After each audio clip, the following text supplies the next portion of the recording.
Hello and welcome, ladies and gentlemen, to the first webinar of the series about the new GOM software version V8 SR1. My name is Tobias Kipper and I have Dinko Sabo next to me for the questions and answers section. So if you have any questions, use the Q&A section and Dinko will answer them immediately. This webinar will be recorded so you can view the content again or share it with other people in your organization. We will show you how and where you can watch this webinar again and also where you will find additional information at the end of the webinar. The topics for today are user interface, scanning and inspection. First, we will introduce the new GOM maintenance tool. Then, we are going to show you the new user interface. We will talk about the new function for determining the exposure time automatically. And we will present some new functions for inspection. So, we have a look at alignments, new reporting options, and one of the new curve functions.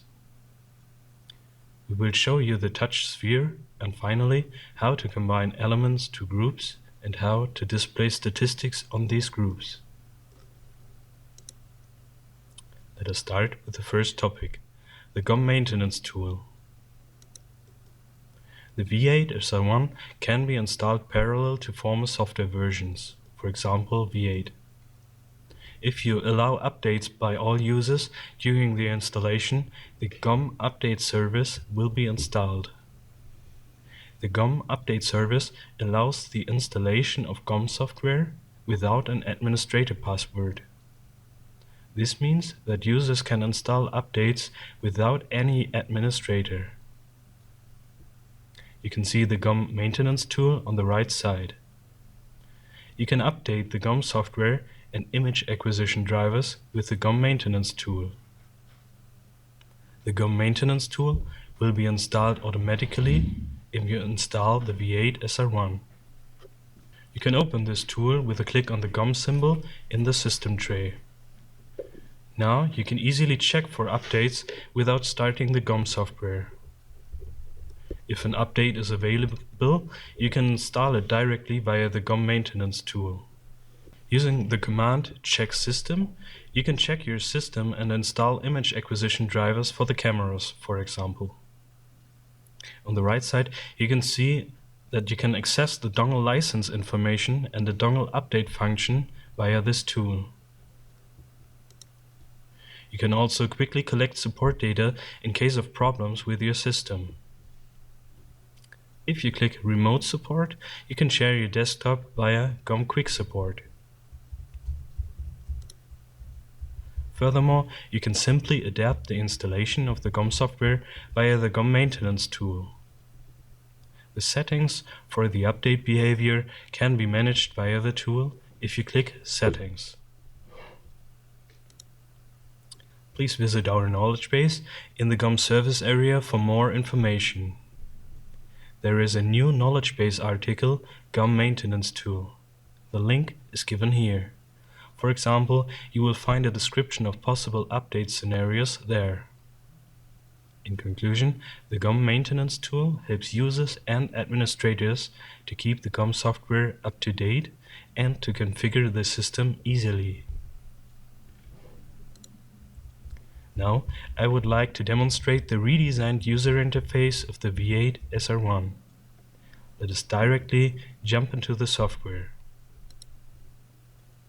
The new user interface is well organized and only shows often needed elements. First, I would like to present the Start workspace, which you can see here. The whole space is now entirely used for the handling of projects. There are prominent buttons, for example for the creation of a new project or to open an existing project. If you have a freshly installed system and you click on Sample Data, the software asks you if you want to install demo data. If you do so, the sample projects are displayed behind the tile Sample Data. You can also work with project templates. If you do so, a new project based on a template will be created. You can furthermore quickly access the recently used projects.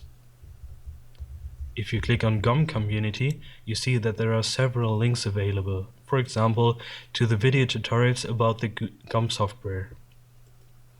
There are some other links to the GOM service area, for example, to the manuals and tutorials. Now you can comfortably search for project templates. The structure of the project templates is identical to the structure of your file system. You can manage the project templates with the button Manage Project Templates on the right side. Now you can control the visibility or, for example, import and export templates. If you want to change the size of the icons, for example, you can use Control on your keyboard and rotate the mouse wheel up or down. This is especially helpful if you have a lot of templates. Furthermore, you can use the list view. If you do so, you see some additional information like the modification date. Now I will open a folder. You can see that there are several templates in this folder. If I hover over one, you can see some information on the right side. If you click on the button left to the project template, you can scroll through the information on the right side. Beneath the preview image, there are some general information, like the file size of the template, for example, and you also see some additional information extracted from the project keywords of this specific template. Furthermore, you can now quickly edit the template and, for example, change the preview image. To open the file path of the respective template, you can use Open Folder. You can see that the Windows Explorer opens. Besides comfortable browsing, we have a new search functionality. You can just enter a complete name or a part of it in the search field, and you can see that the software filters the results. So you only see the project templates that include this entry in their names. If I go to this drop-down menu, you can see that you can filter the results by the modification date or the creation date or the owner. So you can easily filter the results and only show the templates which were created this year. You can also use project keywords, which might also be really helpful. First, click on Scan Keywords for auto-completion. Then you can choose the desired keyword. For example, I will search for projects that include the name of our company. You can combine this filtering with a search for a name. If I now click on the desired template, the software will create a new project with the information of the project template.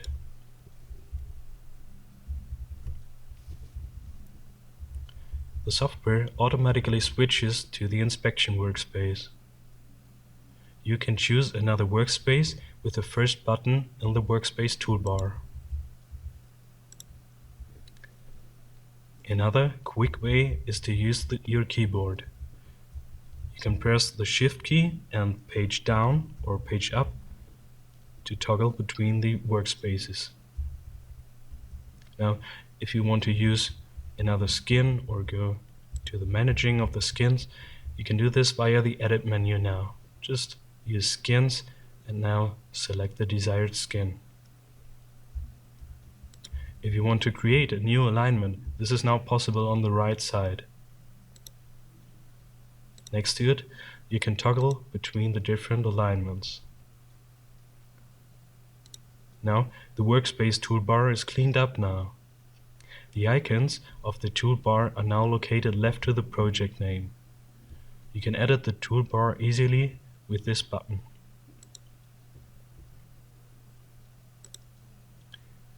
Another nice and important function is the scaling of the user interface. You can set another scaling if you go to the application settings and click on Preferences. In the general settings, you can set a scaling. If I do so, you see that all menus, icons, and also the text fonts are scaled.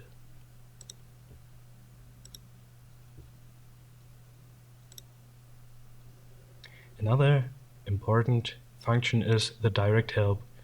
We also worked on that. A nice feature is that you can drag the window to another screen, for example, and read the articles there. You can reattach the window when you drag and drop it to the search field. There is a new space for the new functions in V8 SR1, and you can browse through them or search for them and read the new articles in order to get more information about the new functions. There are also some changes regarding the Overview Explorer. Some existing categories moved to the Sub-Explorer, and there are also some new categories in the Overview Explorer. For example, we have coordinate systems. This category contains local coordinate systems and datum systems. Furthermore, a big step is that you now also have alignments and repop pages in the Explorer. In the former versions, we had some tabs here. They are now converted in entries of the Sub-Explorer. There are also some entries like required for and depends on. They replace the former Properties tab creation sequence for the respective element. Further entries are added here if they are needed. Now let's see what happens if I select the pre-alignment. You can see that the Sub-Explorer tries to display all elements of possible interest. These are the cut, the actual mesh, and the original alignment in this case. Okay. If I select the cut, you can see that the actual mesh is shown in the Sub-Explorer. Therefore, you can now easily and also fastly switch between the cut and the actual mesh.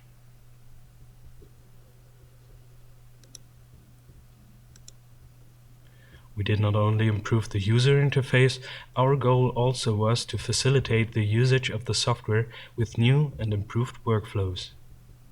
I would like to show you some new software workflows of the V8 SR1. I would like to begin with alignments. You can edit alignments now, just like any other element. Just right-click on the desired alignment and use Edit Creation Parameters. Now you can apply your changes and click on OK to apply the changes. Furthermore, a nice feature is that you can switch to another alignment by drag and drop now. The tooltip indicates what the software will do. Now the local best fit is set active. You can see that the surface comparison has been recalculated. This is due to the fact that it is visualized. So the new behavior of the V8 SR1 is that all visible elements are recalculated. The invisible elements are not recalculated. You can see that there is a new recalculation symbol which indicates that these elements need a recalculation. So if you want to use some other elements, you can, for example, use drag and drop. You can see that the elements are recalculated automatically. If you have finished your constructions and editing, you can use the button Recalculate Project. Now all elements are recalculated, and you can see this in the status bar.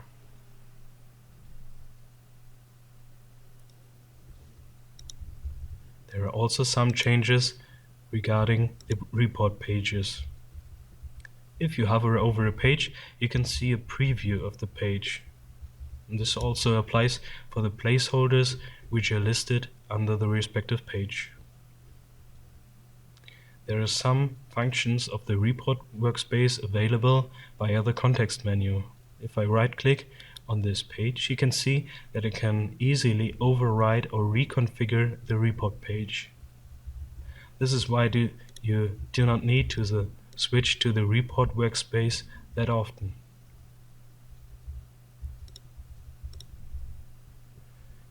You can also restore the 3D view of a page by drag and drop.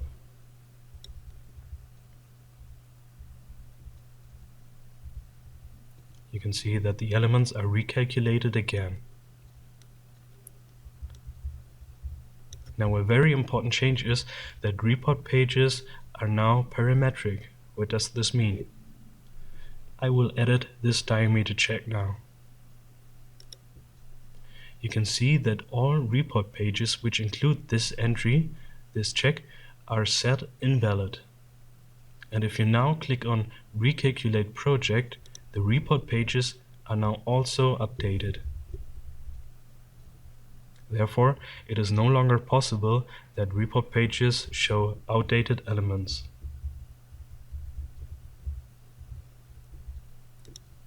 Another change is that the behavior for drag and drop is unified now. You can visualize the cut, for example, by drag and drop. You can drag the cut with the left mouse button to the 3D view. The tooltip indicates that the cut will be shown exclusively.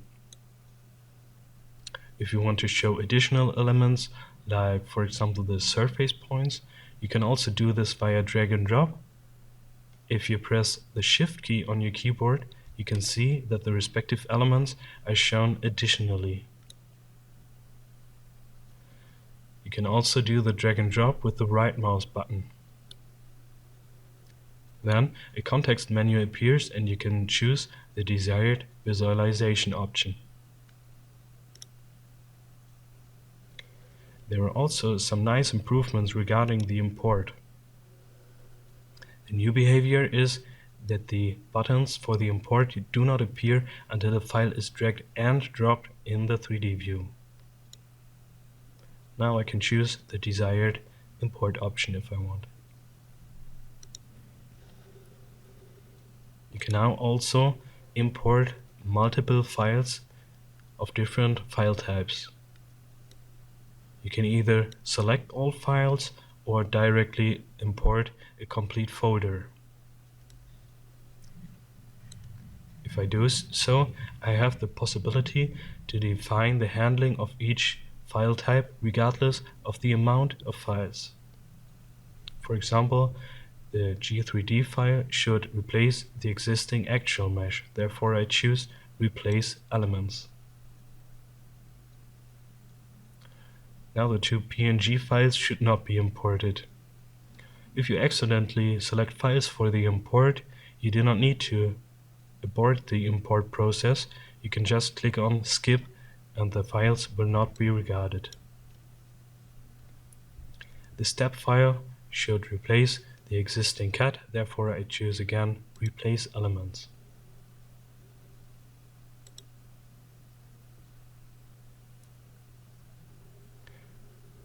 These are some of the new software workflows.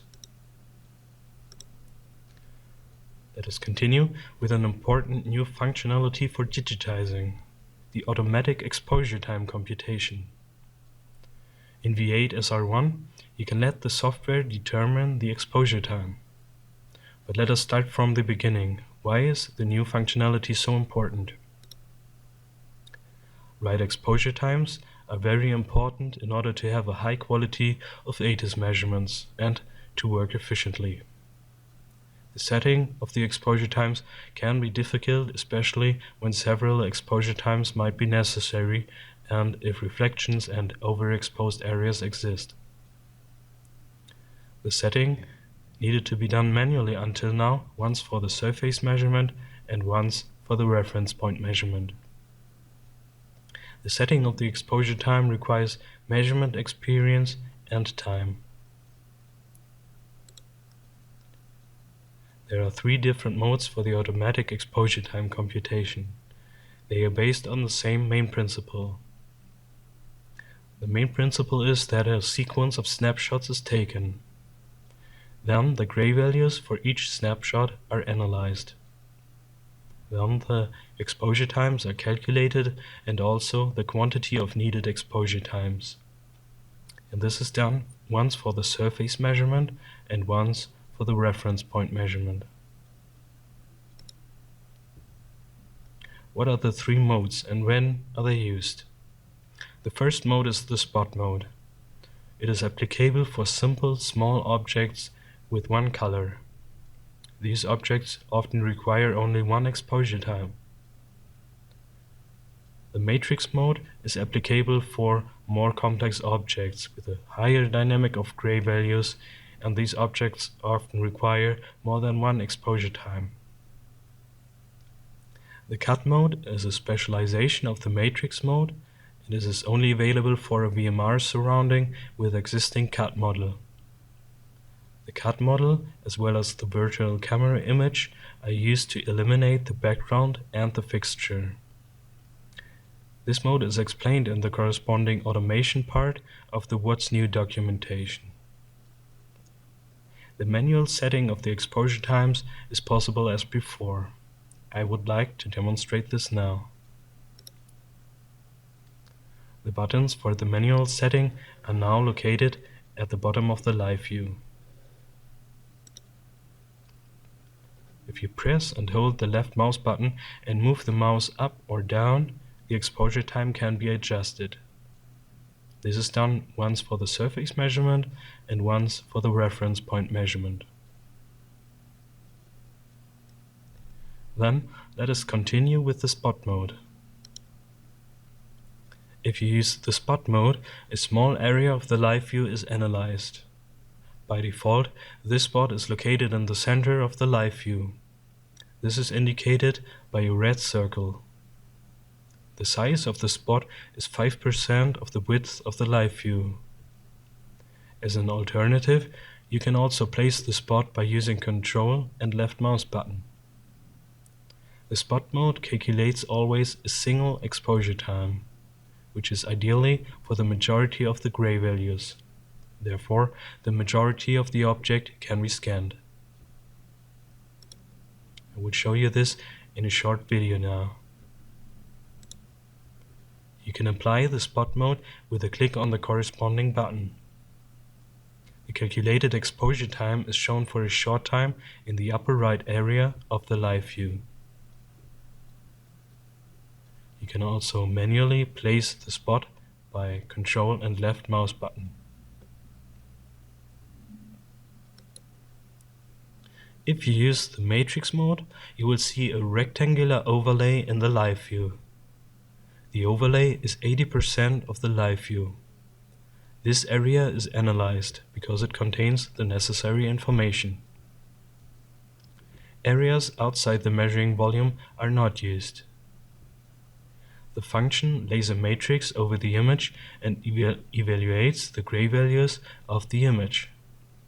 Then, multiple exposure times are calculated, but only if they are really needed. This depends on the properties of the object. Now I would like to demonstrate the usage of the matrix mode. The matrix mode is applied similar to the spot mode. 2 exposure times will be calculated in this case because of reflections on the object. Then you can scan the object. You can see that both exposure times are applied. In this example, the second exposure time is also applicable for the locating surface. Therefore, it will also be captured. In conclusion, the automatic computation of exposure times simplifies the usage of the ATAS yet again. A high quality of the measurement data is also ensured. Coming from the scanning part, I would like to continue with the inspection part of this webinar. In V8 SR1, there are some nice improvements and changes concerning alignments. Let us switch to the software again.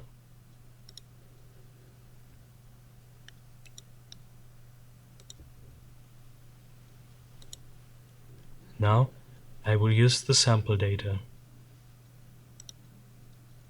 In the preferences, you can set a user-defined path, which is done here.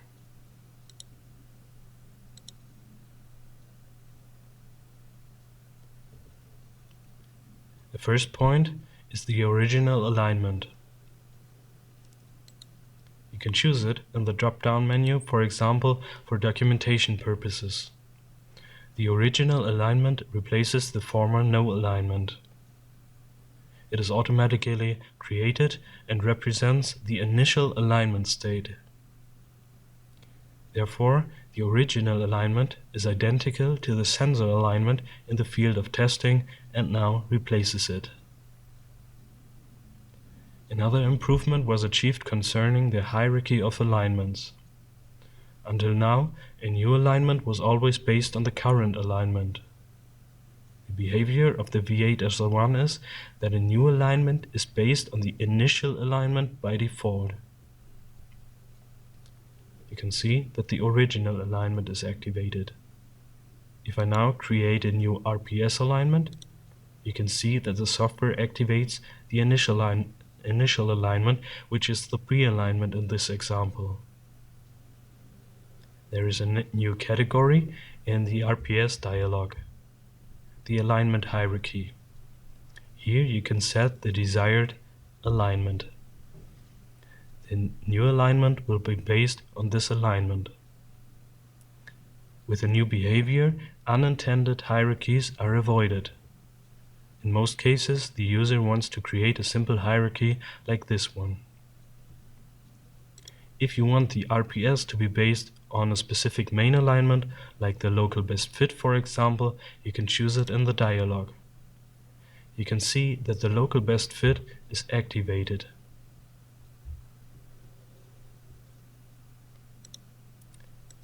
There are also some changes regarding iterations for RPS alignments and alignments by geometric elements.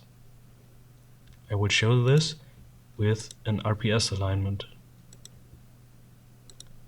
I add 4 surface points and a circle to the RPS alignment.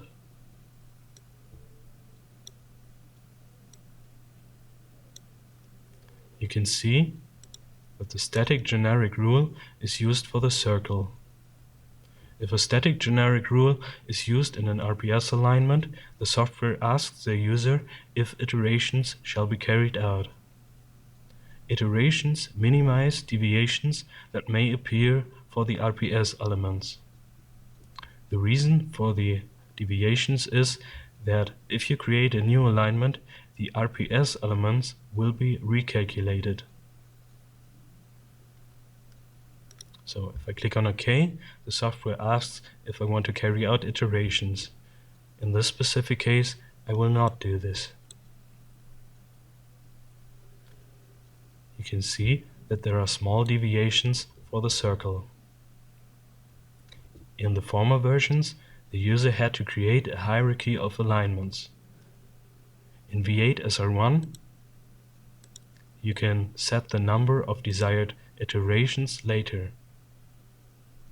If I select the RPS alignment and go to the Properties tab General, I can set the desired number of iterations. If I now recalculate the project, you will see that the deviations vanish.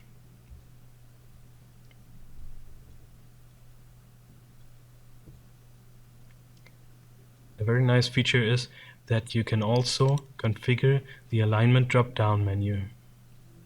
You can do this via Operations, Alignment, Edit Alignment, and Configure Alignment drop-down menu. In this dialog, You can set the desired visualization for the alignments. For example, if you do not need the alignment by coordinate systems, you can make it invisible. You can also change the order of alignments by simple drag and drop. If I click on OK, you can see that the changes are applied for the alignment drop-down menu. Now you need to save this change in a skin.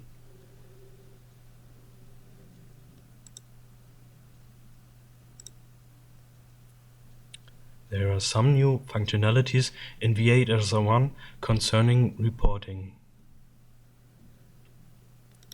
I will open another project to demonstrate this.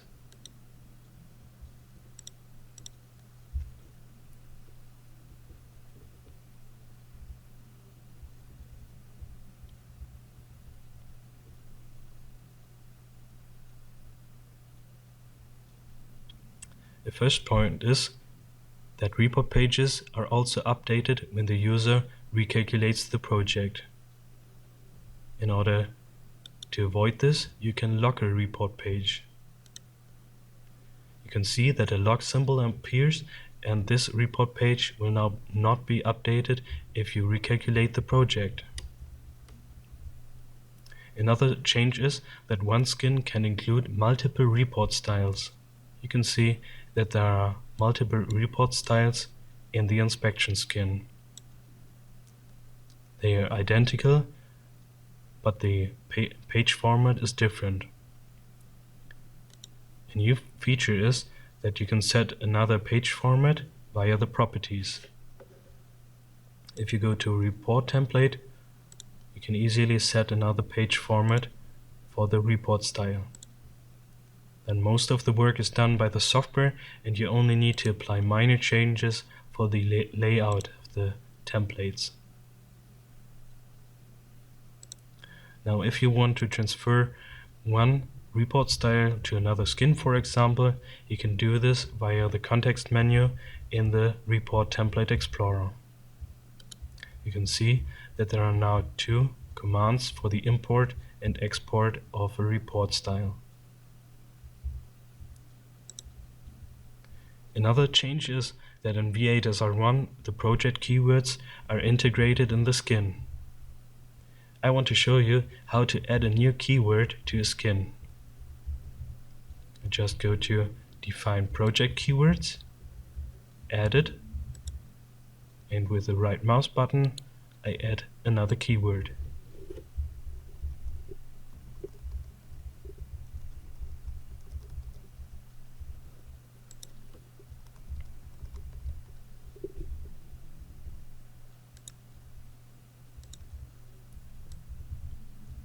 You can see that the new keyword appears on the list of the project keywords. Now, in order to save this project keyword in a skin, please click on Save as Default and OK.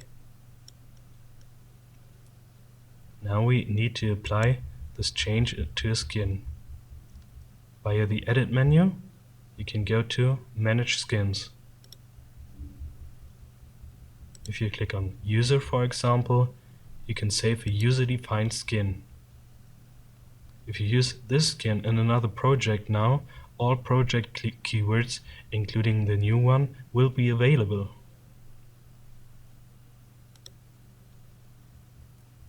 There are also some new functions regarding the report creation. I will switch to the Inspection workspace and use the camera symbol in order to create a new report page. You can see that all buttons are now located at the bottom. In Stage Projects, there is a new drop-down menu. If you select Current Stage, the software will create a single report page for the current stage. If you use Video All Stages, the software will create a single report page, but with the information of all stages.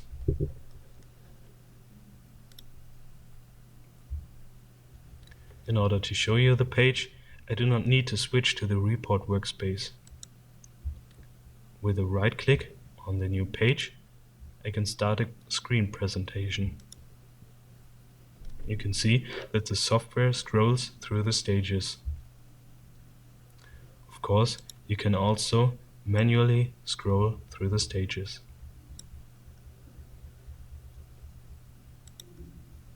Another function is the flipbook.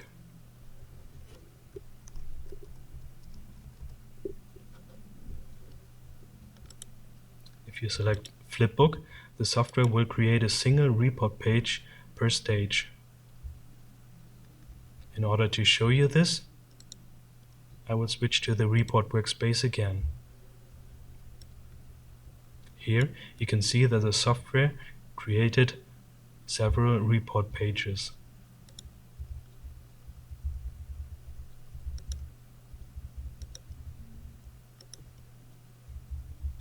Now, there are some new functionalities for the label positioning. In order to show you this, I will edit the creation parameters of the first page. In V8 SR1, you can select all labels and move them together. I select all labels with Ctrl and A on my keyboard. Now I can move all labels together. You can also select the desired labels with Ctrl and left mouse button on your keyboard. Now you can place the labels manually with magnetic lines.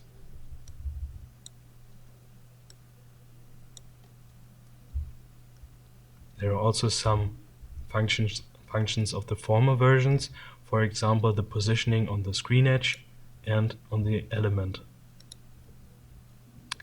If you perhaps have a lot of labels, you can use the auxiliary lines. You can see that the labels automatically snap to the lines. If you now move the part, the labels stay on the lines. If you move the labels to a new position, the label position will be fixed. So if I move the part now, the position of the labels is fixed. If you want the labels to be on the lines again, you can simply drag and drop them to the lines. You can delete a line if you hover over the line and click on the trash icon.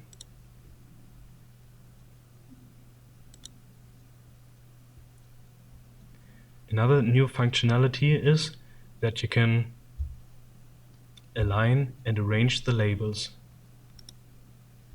For example, you can arrange the labels vertically. You can combine this with the alignment on the right side, for example.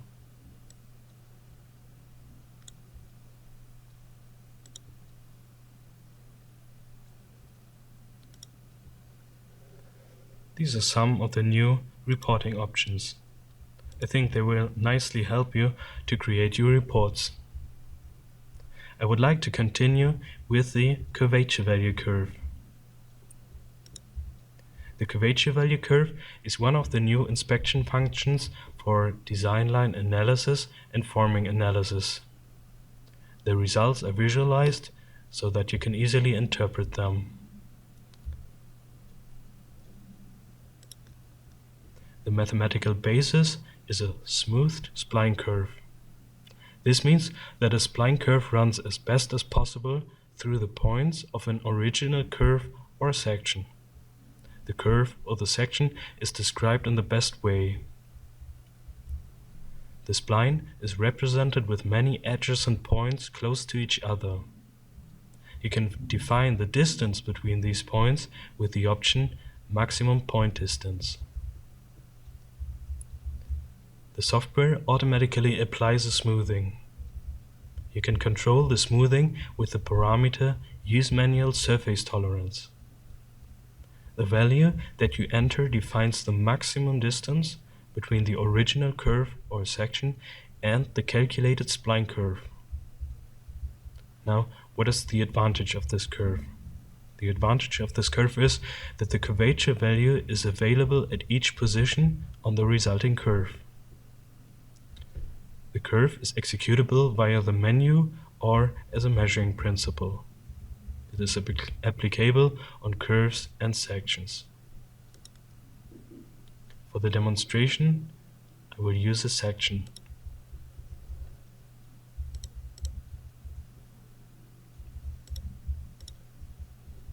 An easy way to create a section in V8 SR1 is to use a surface point on a curve.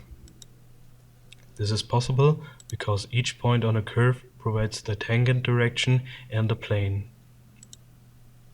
So, I will construct the surface point first.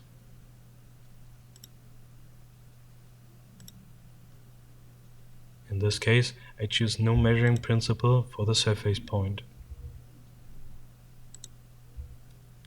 Now I open the single section and I can use the point as a reference point with Control and left mouse button. Now I need to select the desired area for the section.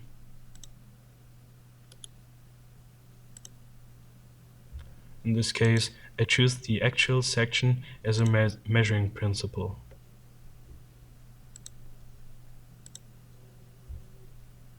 Now, the goal is to construct curvature values on the nominal section and on the actual section. I can do this easily via iInspect, via the new measuring principle curvature values. You can set the maximum point distance of the points on the resulting curve in the dialog. In the expert parameters, you can define the smoothing if you want to.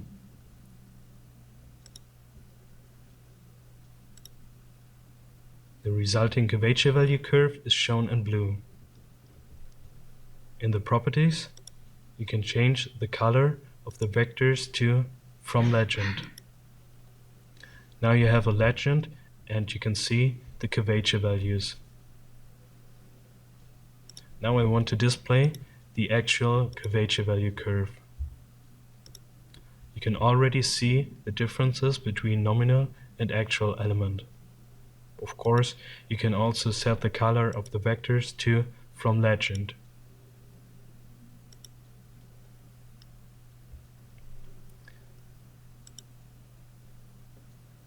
Now we have another check for the deviations between nominal and actual curvature values. The result is a color representation and you can place deviation labels on this check.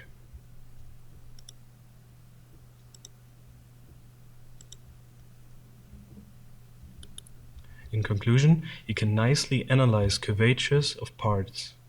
This leads to a better understanding of manufacturing processes. There are some more new functions for point and curve-based curve analysis. If you are interested, please have a look at the videos in our GOM YouTube channel. Let us come to a completely different chapter, touch sphere. There are some applications which require touch spheres. For example, if you want to inspect a ball bearing or a fixture. Now, V8 SR1 supports touch spheres for inspections, alignments, and datum systems. How did we realize it in the software? There are 3 touch modes available which have the same main principle. The main principle is that a sphere with known radius moves along a touch direction. The sphere stops if it has contact with a cut, a mesh, a curve, or some other types of elements. The construction options are the following. You can construct touch spheres via a measuring principle or via the menu on the nominal data and a reference construction on the actual data. There is a different command in the menu for the construction on selected regions. In RPS alignments, touch spheres can be constructed via the dynamic rule. Now I would like to show you the 3 touch modes. If you choose the touch mode 1 contact point, the touch sphere will move according to the touch direction until the first contact point is found.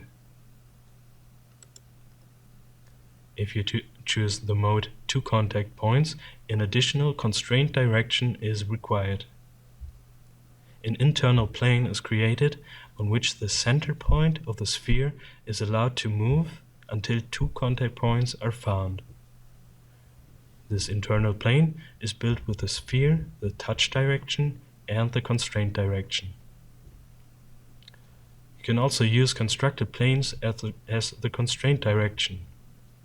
Then the cross product of the touch direction and the plane's normal is used.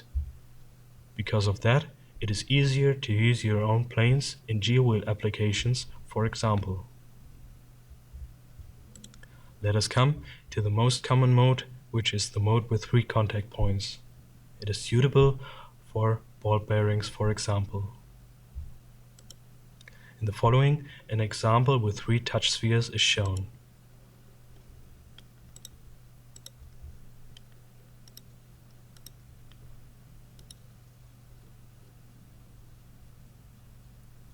In this project, there are 3 nominal spheres, and the first 2 of them are located in a conical area.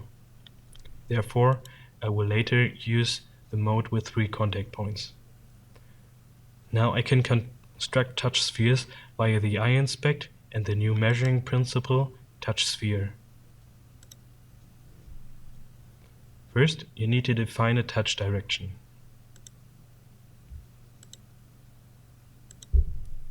Then, you need to define a clearance so that the touch sphere can freely move until it has contact.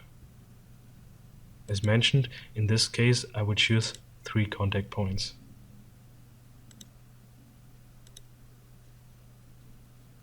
In order to show you the actual element, the easiest way is to select the nominal element, go to the iInspect, and there you can see the creation sequence.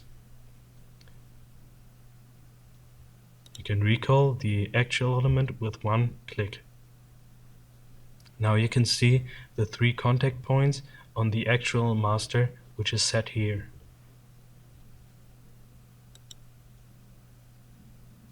The third sphere is located on a plane surface. Therefore, I would choose the mode with 1 contact point.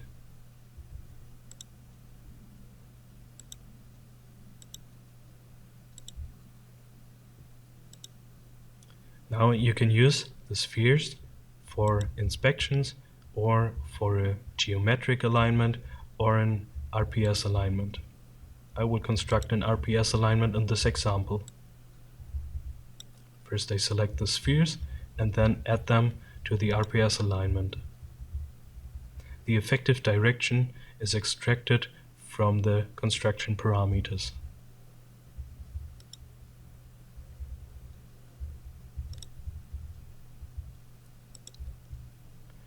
Let us come to our last chapter, elements, groups, and statistics, which is also really nice.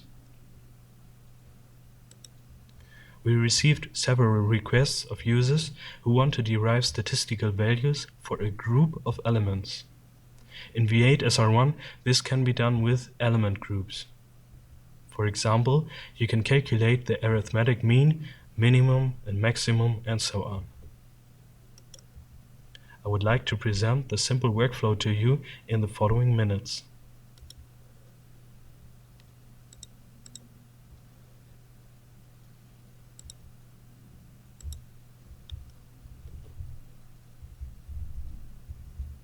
In this project, there are already 12 circles which are inspected to their radius.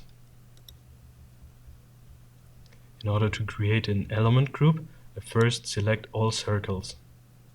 Then I go to the Inspection menu and use the new entry, Create Element Group. Now all circles will be included in the new element group. You can see that there is a new category named Element Groups in the Overview Explorer. You can see the contained elements in the Sub-Explorer. If I now open the iInspect and go to the checks, you can see that there are now subgroups available for the checks. You can now add new checks to the elements.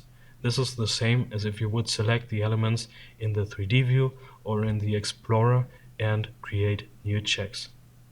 So I can also do it with the element group.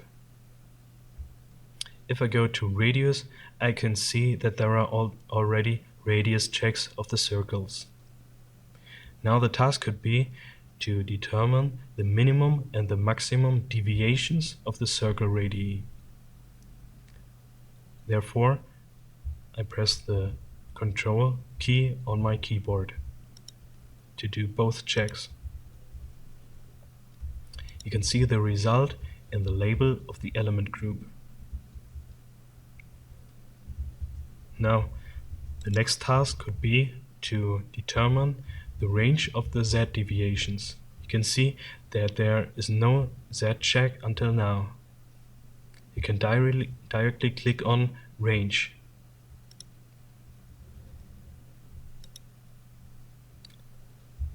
Now you can see the range of the Z deviations in the label of the element group.